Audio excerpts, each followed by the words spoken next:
want to echo something that I think you both said earlier in the stream, which is true, is that even if you're not a rumblings going on. Sorry, I don't know if you can hear that. There's like yeah, you got some That's Billy. It's Billy. He's in the attic right now. Listen.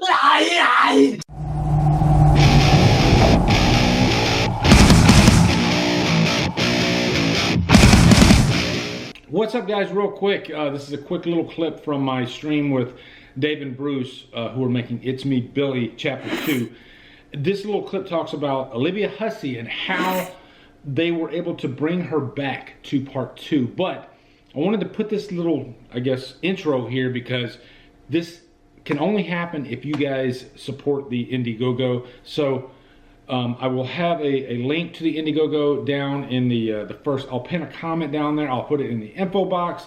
So yeah, watch this cool little clip. But also, when you get through watching the clip, do me a favor, go down in the info box or go down to the pinned comment and support. Okay, because I really want this to happen. You want this to happen. All right. So yeah. Anyway, guys, support It's Me, Billy, Chapter 2. Anyway, on to the clip. Now I gotta ask, going back to Olivia Hussey, was that the intention from the beginning of even It's Me, Billy, when you first cropped up the idea, say, hey, maybe we could get Olivia Hussey to, or when did that idea pop in your head? And then I want to know, without anything that you can tell me about how you were able to do it. I'll take the first part. Bruce can take the second part.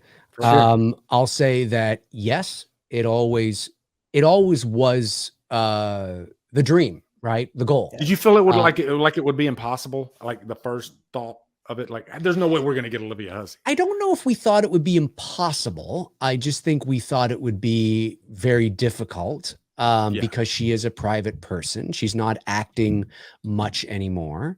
And so, she's not as accessible as a lot of former horror actors or things like that. She does appear at a convention here and there. She was at Chiller in October last year, but she doesn't do the convention circuit. I mean, she's not like, she's not like, Nick Castle or Robert Englund, who are at 10 conventions a year, or something like that. I mean, she's very private. She comes out once in a blue moon. And when she does, it's really special. And when she does, it's also usually for Romeo and Juliet. I mean, that was her.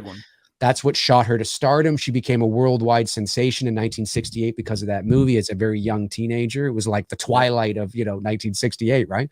And so, and that's what she's probably most known for broadly, more of a general thing. And so very rarely anything to do with Black Christmas. So we knew it would be difficult. We knew that, it would be very hard, but it was always the goal. Like from the second that we wrote that cliffhanger, I'll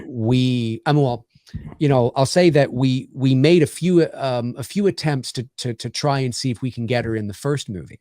Oh, wow. Okay. So it was always a thing. It didn't pan out because we were having difficulty tracking her down, her reps down at that time in 2020.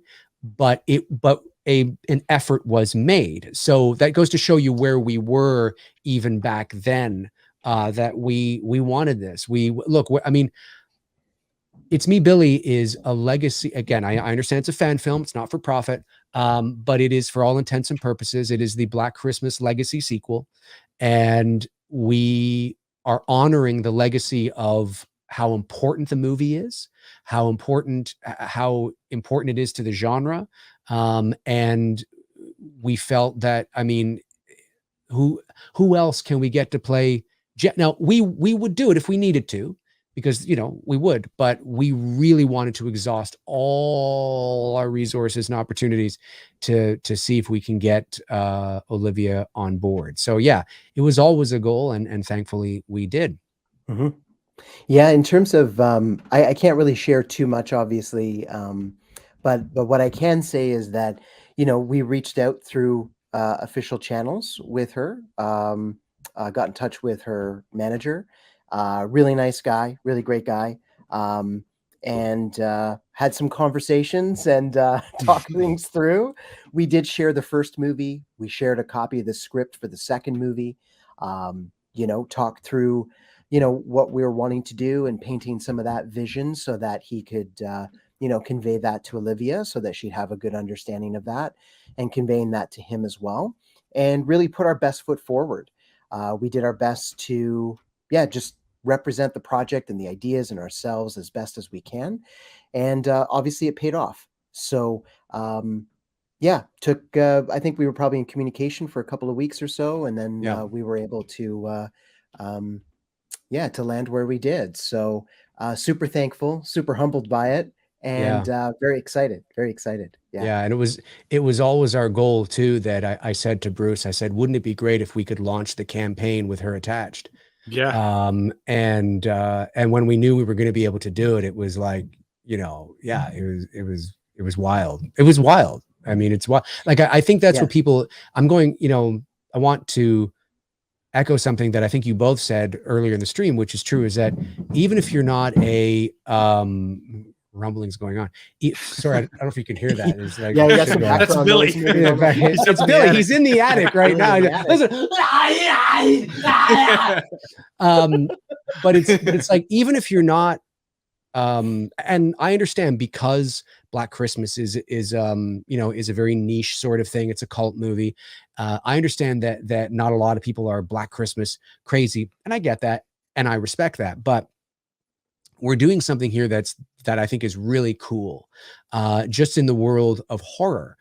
Again, I understand it's a fan film and it's unofficial, but we are delivering a professional product through and through, from top to bottom.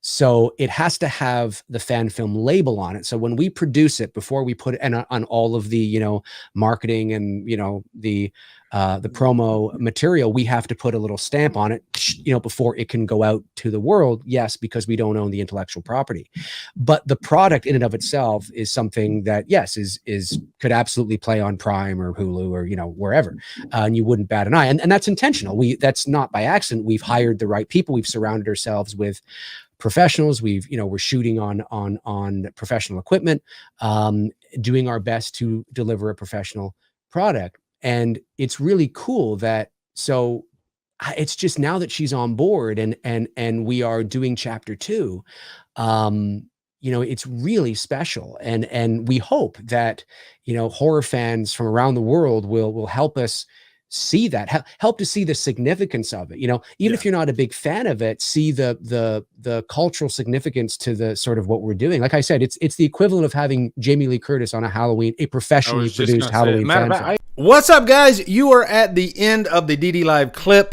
What I do is I like to clip these out if I think the topic is important or something that's newsworthy. So thank you for watching, and if you want to watch more, you can go over here, you can go over here, click on one of those, and hopefully I can do this for 20 seconds, which I think I did. Okay, so yeah, thanks for watching, guys.